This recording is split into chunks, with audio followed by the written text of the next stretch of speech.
ఈ హాగర్ దగ్గరికి దేవుడు ఒక యెహోవా రాఫాగా వచ్చాడు అనుకోండి. ఆమె అంటది, నాకు జబ్బులేమీ లేవు, నాకు ఉన్నది మానసిక బాధ. నువ్వు యెహోవా రాఫాగా వస్తే నాకేముండదు, ఇప్పుడు ఆదరణ ఉండదు. అందుకే దేవుడు ఎలా ప్రత్యక్షమయ్యాడంటే ఎల్రోయిగా ప్రత్యక్షమయ్యాడు. అబ్రహాము దేవునికి ఒక పేరు పెట్టాడు, ఆయనేమో యెహోవా ఈరే అని పెట్టాడు. అంటే చూచుకొనే దేవుడు. అంటే నాకు ఒకటి కొదువుగా ఉంది, దాన్ని ఏం చేయాలి, దేవుడే చూచుకుంటాడు, ఆయనే పట్టించుకుంటాడు.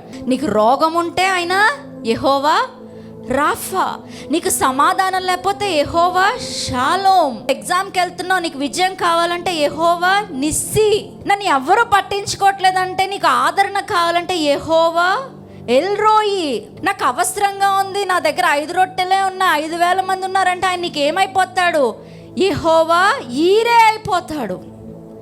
నీకు ఎలా కావాలంటే అలాగ ఆయన ప్రత్యక్షమవుతాడు.